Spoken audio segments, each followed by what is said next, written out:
함께 예배하는 모든 분들 가운데 이 말씀에 축복이 함께 하시기를 주님의 이름으로 축원합니다.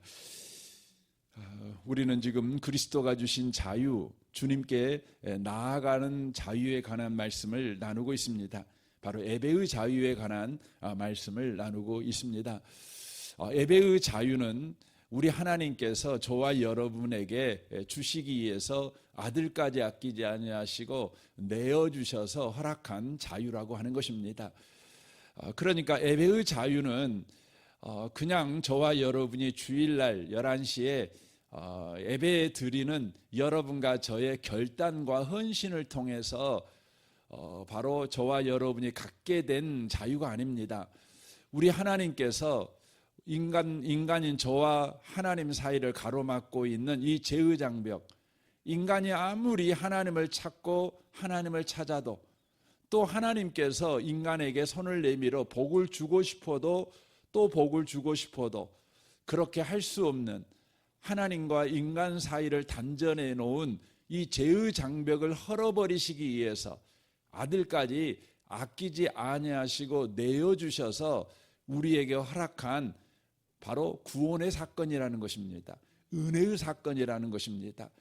아들을 십자가에서 몸을 찢기시게 만드셔서 머리에 가시관을 쓰게 만드시고 그 고통에 부르짖게 만드시고 온몸이 찢겨나가는 그 고통에 우리 하나님께서 외면해 버리셔야만 했던 바로 그 구원, 바로 그 구원을 통해서 저와 여러분에게 허락된 것이 바로 예배의 자유라고 하는 것입니다. 우리는 예배를 우리 마음대로 나왔다 안 나왔다 결정합니다. 기분이 좋으면 나오기도 하지만 기분이 상하면 안 나옵니다. 또 사랑관계 때문에 하나님 앞에 나오는 것에 대한 어려움을 느낍니다. 같은 자리에서 내가 싫어하는 사람이 예배를 드린다, 그러면 싫습니다. 또 예배를 나올 때 같은 자리에 내가 좋아하는 사람이 있으면 하나님과 상관없이 그 사람 때문에 즐거이 예배 가운데 나옵니다. 또 내가 돈이 있어서 이번 주에는 헌금 좀 두둑하게 할 수 있어 라고 생각하면 가벼운 마음으로 오지만 헌금할 돈이 하나도 없는 거지요. 그러면 가까마까 고민도 되고 나오긴 하지만 무거운 마음으로 나오기도 합니다. 우리가 바로 예배를 결정하는 결정권이 있는 사람처럼 그렇게 행동할 때가 참 많습니다. 하지만 여러분의 예배는 우리에 의하여서 우리가 바로 갖게 된 자유가 아닙니다. 우리의 투쟁을 통해서, 우리의 헌신을 통해서, 우리의 열심을 통해서 바로 우리가 갖게 된 것이 예배의 자유가 아닙니다. 우리 하나님께서 바로 행하신 그 놀라운 사랑, 그 행위를 통해서 바로 저와 여러분에게 허락된 것이 예배의 자유라고 하는 것입니다. 왜 하나님은 그토록 저와 여러분에게 예배의 자유를 주시기 위해서 그 희생을 치르셨을까요? 바로 그것은 인간은 예배의 자유를 얻지 못하면 인간은 바로 모든 자유를 빼앗겨 버리는 그런 인생을 살아가기 때문에 그렇습니다. 이 장면이 우리가 창세기에 보면 잘 드러나죠. 하나님께서 인간을 만드셨습니다. 그리고 에덴 동산에서 하나님과 함께 살게 하셨습니다. 여러분, 에덴 동산은요, 아담과 하와만 산 곳이 아니에요. 하나님과 함께 산 동산입니다. 그래서 에덴이라는 뜻이 뭐죠? 행복하다는 겁니다. 여러분, 행복은 어디서 오는 겁니까? 많은 걸 가져서 행복이 오는 것이 아니라 관계가 여러분 완전히 회복된 상태, 이게 행복한 것입니다. 행복한 것입니다. 여러분 100평짜리 아파트에 들어가니까 행복한 게 아니라 5평이어도요 아내와 남편 관계가 너무너무 행복해요. 너무너무 좋아요. 내가 오늘 집에 가면 내 아내가 나를 기다리고 있지. 우리가 흔히 말하는 된장국 끓여놓고 기다리고 있지. 이 생각하면은요 친구가 오늘 가서 한우 먹자 이렇게 해도요 안 갑니다. 집에 갑니다. 훨씬 행복하니까. 그렇죠. 그러니까 에덴 동산은 어떤 곳이냐면, 우리는 에덴 동산을 생각하면 모든 과실이 있고 사자하고도 놀고 이런 것만 생각하는데, 에덴 동산이 왜 에덴 동산이냐면 모든 관계가 회복된 곳이니까. 우리가 하나님 앞에 자유함으로 거침없이 나갈 수 있는 곳이 바로 에덴 동산이었기 때문에 에덴 동산이 행복의 동산인 것이죠. 여러분 아내에게 여러분이 거침없이 가요? 남편에게 여러분이 거침없이 가요? 머뭇거리지 않아요? 눈을 거침없이 마주할 수 있어요? 얼마나 좋습니까? 거침없이 손을 잡을 수 있어요? 그냥 안아줄 수 있어요? 그거 얼마나 놀랍습니까? 그런데 그렇지 못하지요. 생각이 많아져요. 고민해야 돼요. 이거 잡을까 말까? 내가 잡으면 아내가 좋아할까? 이게 막 생각이 막 복잡해지는 것이죠. 그러면 이게 여러분 아내와 남편 사이에 저 바다가 낀 거 아니겠습니까? 불편한 거 아니겠어요? 행복하지 않죠. 뭔지 모르게 짓눌려 있죠. 답답하지요. 뭔지 모르게 답답합니다. 그런데요, 거침없이 잡을 수 있어요. 이게 에덴 동산입니다. 그런데 아담과 하와가 하나님을 배신하죠. 하나님 말씀이 아니라 바로 마귀의 말을 듣고요, 하나님에게 독립선언을 합니다. 나 하나님 없어서 살 수 있어, 이러는 거 아닙니까? 여러분, 저는 여러분의 부부관계가요, 여보 나는 당신 없이 못 살아, 꼭 이랬으면 좋겠어요. 이 관계가 계속됐으면 좋겠어요. 나 요즘 돈 벌어, 당신이 돈 안 벌어 와도 나 살 수 있어, 이러지 마세요. 그래서 저는 개인적으로 부인들은 돈 안 벌었으면 좋겠어요. 그래서 평생 남자가 벌어다 주는 돈을 의지하고 살았으면 좋겠어요. 당신이 돈 안 벌어오면 나 못 살아, 당신이 돈 안 벌어오면 나 옷 안 벌도 못 사, 이렇게 의지하고 살았으면 좋겠어요. 요즘은 여자들이 돈 벌고 사니까 참 희한하죠. 가정이 더 여러분 좋아진 것 같은데 좋아졌습니까? 아니에요. 안 좋아졌어요. 다 요즘 남자도 여자도 다 독립적이에요. 당신 없이도 나 살 수 있어. 그러니까 쉽게 이혼을 결정해요. 옛날에는요 안 그러잖아요. 당신 없이 못 살아. 그러니까 이혼도 쉽게 못해요. 이혼도 쉽게 못해요. 근데 요즘은 당신 없어도 살 수 있어, 이런 세상이 돼버린 거죠. 여러분, 아담과 하나님 관계가 그렇게 된 거예요. 마귀가 와서 야 하나님 없이도 너 살 수 있어, 네가 독립적인 인간이 돼야지, 이렇게 된 거죠. 그러니까 마귀의 말에 아담이 동의한 거죠. 그래서 그 행동을 한 것입니다.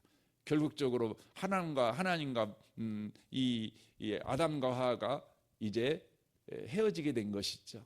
그때 우리 하나님께서 어떻게 했죠? 에덴 동산에서 그들을 쫓아낼 때에 생명나무를 지키는 두 천사를, 불칼을 든 두 천사를 뒀어요.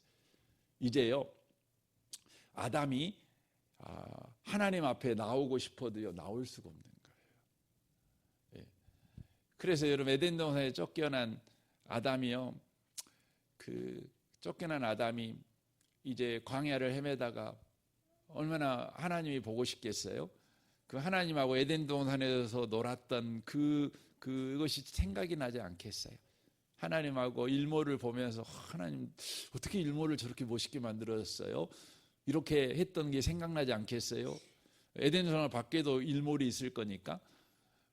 그래서 너무 애로운 거죠. 하나님 생각이 나는 거죠. 그래서 하나님하고 부르는데, 그래서 에덴 동산이 있는 곳을 향해서 나아가지만 더 나갈 수 없는 거죠. 하나님도 아담에게 손을 내밀어 아담과 이야기도 하고 싶고, 근데 할 수가 없는 거예요. 왜요? 죄가 가로막고 있으니까. 근데 우리 하나님께서 이 죄의 문제를 해결하기 위해서 친히 인간의 몸을 입으시고 이 땅에 오셔서 바로 십자가에 우리의 죄를 바로 짊어지고 죽으신 것이죠. 그래서 하나님과 우리 사이가 바로 열어지게 된 겁니다. 이제 우리는 예수를 힘입어서 하나님 앞에 마음껏 드나들 수 있는 거죠. 거침없이 드나들 수 있는 거죠. 이게 여러분 기록되어 있는 게 뭐냐면 복음서예요. 마태복음, 마가복음, 누가복음, 요한복음에 보면은요, 하나님이신 예수님 앞에 사람들이 거침없이 나와요. 병자도 거침없이 나와요. 장애인도 나와요. 여러분 하나님 말씀대로 순종하지 못했던 사람들도, 막 세리들도, 죄인들도 막 거침없이 나와요. 여러분 구약 성경에 보면 그런 사람들이요, 여러분 지성 성전에 나오면 다 죽습니다. 다 죽어요. 문둥병자 죽습니다. 여러분 손에 장애를 가지고 있는 사람, 발에 장애를 가지고 있는 사람, 눈이 보이지 않는 사람, 말하지 못하는 사람, 여러분 귀머거리, 여러분 또 말씀대로 못 사는 사람, 간음한 사람, 도둑질한 사람, 여러분 주님 앞에 나오면 싹 죽습니다. 다 죽습니다. 거룩하신 하나님 앞에 부정한 자가 나오면 싹 죽습니다. 근데 놀라운 일이 벌어졌어요. 여러분 예수님은 하나님이시잖아요. 그러니까 예수님이 하나님이라고 하고 다녔기 때문에 사람들은요, 그런 병자가 예수님 앞에 나오면 예수님이 하나님이라면 반드시 죽어야 돼요. 그래서 예수님이 지가 말한 대로 하나님인가 아닌가 봐보자, 저 병자가 죽냐 안 죽냐 한번 봐보자, 그리고 보는 거죠. 그런데 놀라운 일이 벌어지죠. 병자가 왔는데 안 죽는 거죠. 그때 사람들이 손가락질하는 거, 왜 안 죽냐 이거죠. 그러니까 너 예수, 너는 하나님 아니야. 너는 네가 스스로 하나님이라고 자칭하는 하나님을 모욕하는 자야. 하나님을 지금 부끄럽게 만들고 있는 자야. 너희들은 신성모독죄를 지은 자야. 이렇게 한 거예요. 그래고 결국 어떻게 해요? 예수를 십자가 못 박혀 죽여버리는 거예요. 여러분 예수님이 내가 하나님이다, 내가 하나님이 보낸 구원자다, 나 믿어야 구원받아, 나 믿어야 제사함 받아, 이런 말 안 했으면 예수님은 십자가에 못 박아 죽을 일이 없어요. 예수님께서요, 착한 일 해주고 남 구제한 일 하고 막 이렇게 하고만 다니고, 내가 하나님이야, 나 믿어야 구원받아, 나는 하나님께서 너희들의 죄를 해결하기 위해서 이 땅에 보낸 하나님의 보낸 어린 양이야, 이런 말 안 했으면 예수님 죽을 일 없어요. 그러니까 사람들이 그런 환자나 그런 부정한 자들이 예수님 앞에 가갖고 안 죽는 걸 보면서 야, 예수님 하나님 아니야, 이렇게 한 거죠. 그런데 놀랍죠. 그들이 안 죽기만 한 것이 아니라 그들에게 무슨 일이 벌어지죠? 그들에게 구원이 일어나는 거예요. 구원이 일어나는 거죠. 구원이 일어나요. 놀랍잖아요.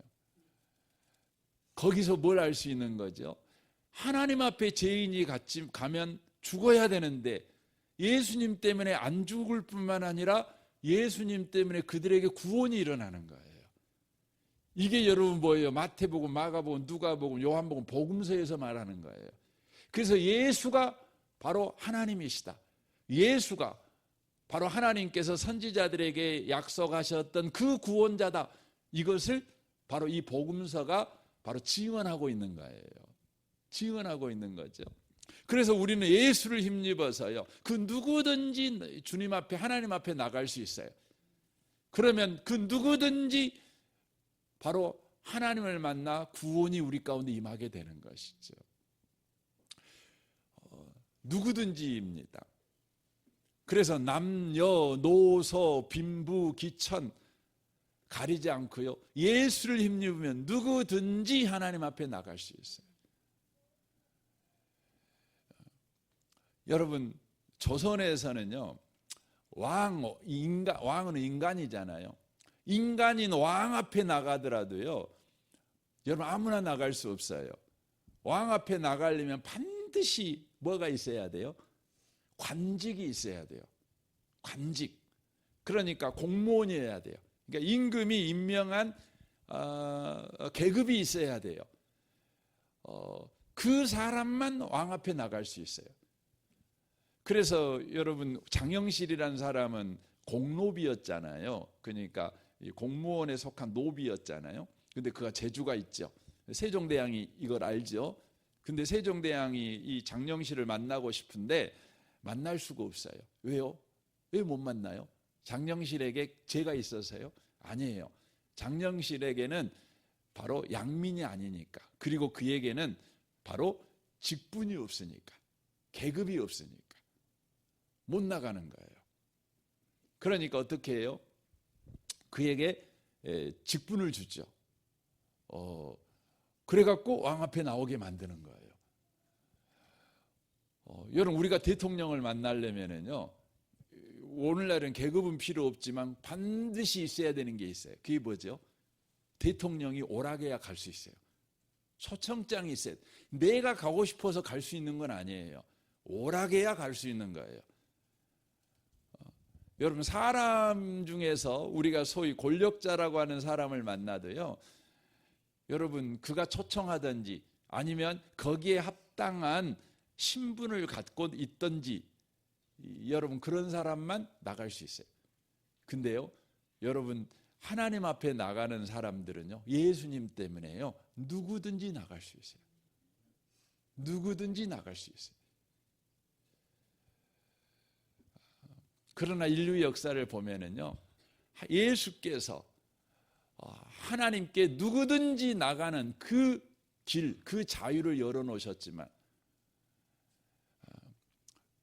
인류 역사를 보면 하나님께 나가지 못하도록 여러분 계급을 만들어 놨어요. 교회가 그랬어요. 교회가 하나님 앞에 누구든지 나가게 한 것이 아니라, 여러분 카톨릭 같은 경우는요, 지금도 그렇죠. 여러분, 하나님 앞에 나가려면 반드시 누구를 통해서 나갈 수 있죠? 여러분, 카톨릭 한번 가보셨어요? 저는 한 2번 정도 그 공부해 보려고 가본 적이 있어요. 가보면은 사람들을 이렇게 관찰해 보면 꼭 그거 합니다. 여러분, 카톨릭 신자들은 반드시 성당에 가면 가장 먼저 들리는 데가 어딜까요? 어딜까요? 여러분, 성당 밖에 가면 성모상이 있어요. 성모상. 반드시 성모상을 먼저 걸칩니다. 왜 거칠까요? 성모라는 말 자체가 예수님의 어머니잖아요. 그러니까 하나님의 어머니예요. 그러니까 하나님한테 여러분의 소원을 빌 때에 여러분이 직접 말한 것보다 하나님의 어머니가 말하면 더 잘 들어줄까요? 안 들어줄까요? 뭐 두말할 것도 없죠. 내가 직접 말한 것보다 하나님의 어머니가 옆에서 아이 그 좀 아들아 들어줘라 이러면 더 쉽잖아요. 그러니까 기도를 할 때에 어떻게 해요? 먼저 성모님한테 가서 빌어요. 성모님, 제가 오늘 이런 기도 제목이 있는데요, 이거 기도할 건데 성모님 좀 도와주세요. 이렇게 하는 거예요. 그렇게 하는 것입니다. 그리고 여러분, 죄를 고백할 때도 어떻게 하죠? 거기에는 이제 우리가 보통 그 사제, 신부가 사제라 그러잖아요. 사제를 꼬꾸려면 뭐죠? 제사예요, 제사. 그러니까 제사장이 사제예요, 사제. 근데 이제 뒤집어 나갖고 사제라고 우리가 부르니까 이게 제사장이라는 그 직분이구나, 이걸 우리가 이해를 못해요. 여러분, 구약에서는 죄를 지은 사람은 반드시 누구를 통해서 하나님 앞에 나가죠? 제사장을 통해. 그러니까 내가 직접 하나님 앞에 죄를 고백하지 못하고 제사장이 대신 중보의를 해주는 거죠. 그러니까 카톨릭은 지금도 신부가 우리의 죄를 대신 듣고 그걸 하나님 앞에 가지고 가는 일을 하는 거예요. 그러니까 우리가 직접 못 가요. 교회가 그렇게 만들어놨어요. 교회가 그렇게 만들어놨어요. 그래서 여러분 생각해 보세요. 여러분, 카톨릭에서는 누가 가장 여러분 그 기도를 잘 들어줄까요? 누가 해야 기도를 잘 들어줄까요? 여러 평신도, 그 다음에 신학교 이제 다니는 학생, 그 신학교 졸업한, 우리로 말하면은 뭐 전도사님, 그 다음에 강도사님, 그 다음에 부목사님, 그 다음에 담임 목사, 이렇게 있다고 하면 누가 기도하면 제일 잘 들어줄까요? 우리 생각할 땐 담임 목사잖아요. 카톨릭이 그래, 카톨릭이. 카톨릭은 누가 기도해야 가장 잘 들어줄까요? 교황이 기도해야 제일 잘 들어주죠. 제일 높은 분이니까.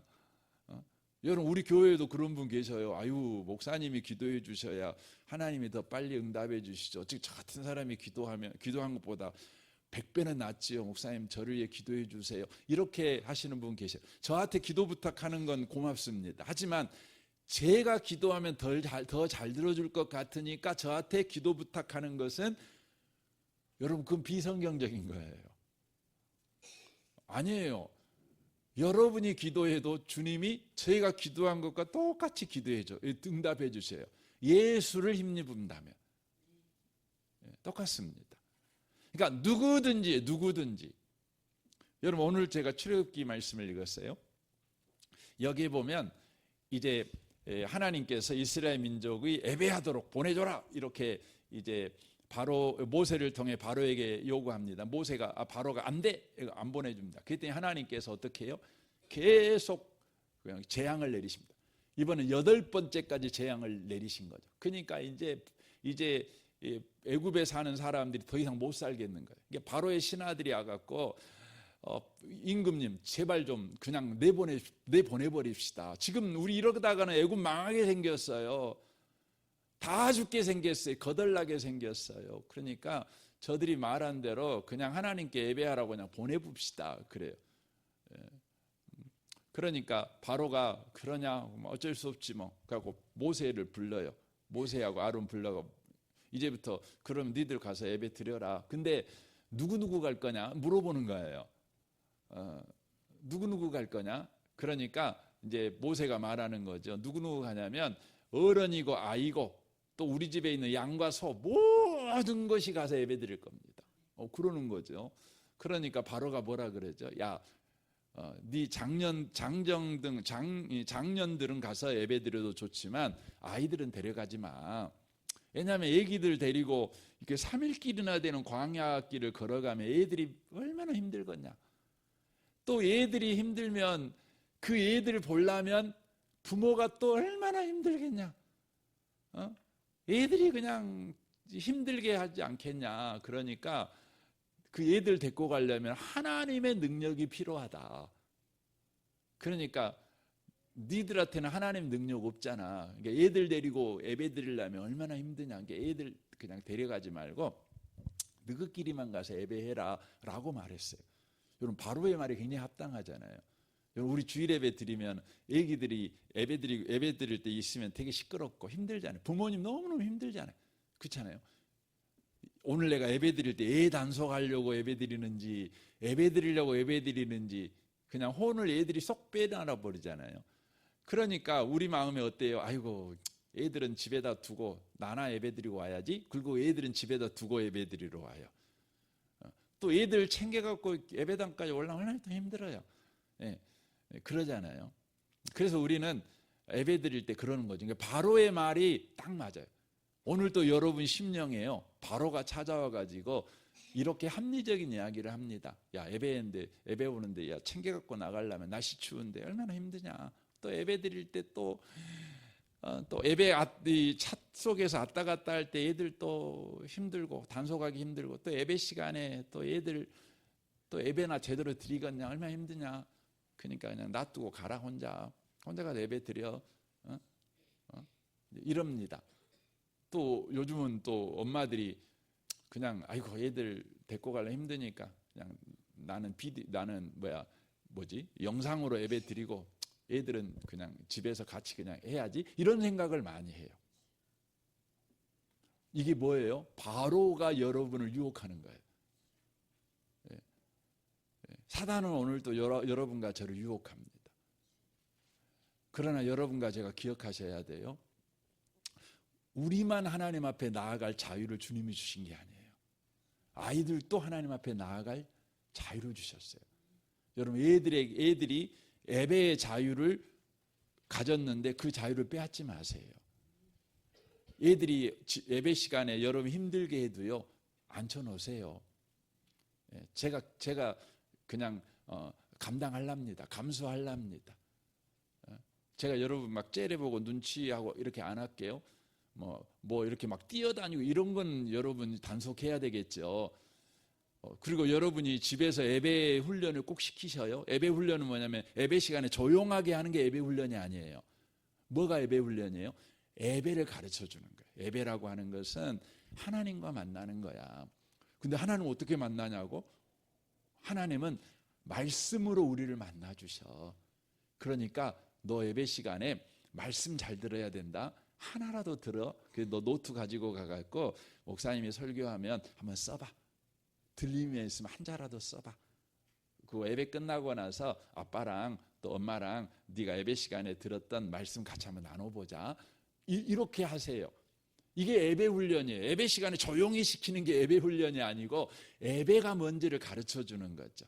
예배는 하나님이 지금 우리 가운데 계시지만 안 보이잖아. 영이시니까 안 보이시지만 하나님 계셔. 공기가 우리 가운데 안 보이지만 공기 있잖아. 그래서 우리가 숨을 쉬듯이 하나님이 계시니까 우리가 지금 이렇게 살아있는 거야. 그래서 우리는 그 하나님을 찬양해야 돼. 우리 예배할 때 우리가 찬양하잖아. 예배하는 거야. 너 헌금하잖아. 헌금 왜 하는지 알아? 이거 가르쳐 주세요. 예배가 뭔지를 가르쳐 주세요. 그냥 예배 시간에 그냥 못 떠들게 하고 뭐 이런 걸 가르치는 게 예배 가르치는 게 아니에요. 예배를 가르쳐 주세요. 예배가 뭔지를. 그 예배는 어떻게 드리는지. 이것을 여러분 한 번 가르치면 되는 게 아니에요. 매 예배를 올 때마다 여러분 집에서 또 가르쳐주고 또 가르쳐주고. 그래서 아이들이 이것이 항상 마음에 새기게 해주세요. 그래서 여러분 아이들이요, 예수께서 바로 하나님께 마음껏 나아가도록 만드신 그 자유를 아이들도 여러분 누리게 하셔야 돼요. 누리게 하셔야 돼요. 이게 중요합니다. 저는 개인적으로 좀 시간이 갔지만 한국 교회에 주일학교가 있어서 한국 교회가 참 부흥을 했죠. 주일학교가 있어서. 하지만 저는 주일학교 때문에 저는 개인적으로 참된 예배자를 못 만들어냈다 이 생각을 되게 많이 해요.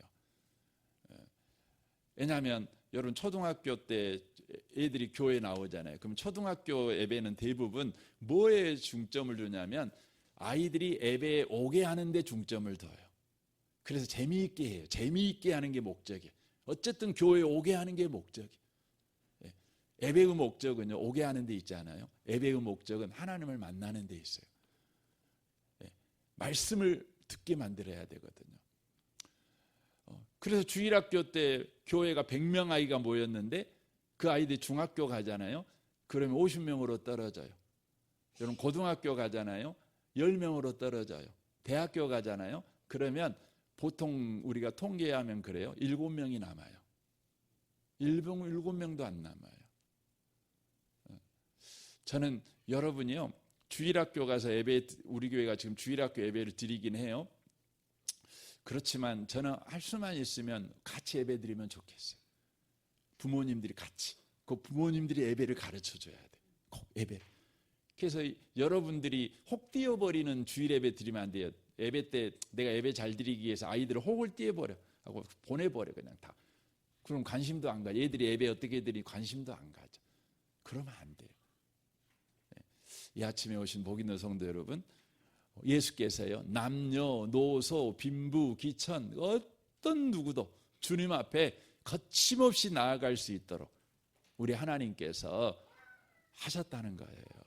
여러분 이것을 기억하시고 우리 모두가 예배하는 기쁨을 누리시기를 주님의 이름으로 축원합니다. 아멘. 우리 같이 기도하겠습니다.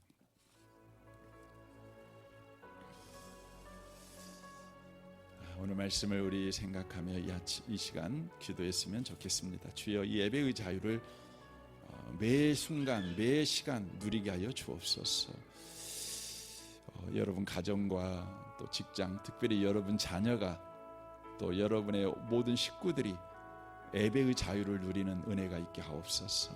여러분 기도하십시오. 내일 주일입니다. 내일 주일 예배를 위해서 또 특별히 기도하실 때 내일 예배에 오는 모든 성도들이 예수를 힘입어 담대히 은혜의 보좌 앞에 나오게 하여 주옵소서. 즐거이 예배 가운데 나오게 하여 주옵소서. 주님께서 예수를 죽여 허락한 이 예배의 자유를 빼앗기는 자 없도록 주여 축복하여 주옵소서. 이 나라와 이 민족과 북한과 열방을 위해서도 여러분 기도해 주십시오. 우리 좋으신 주님께 통성으로 구하겠습니다. 기도하겠습니다. 하나님 앞에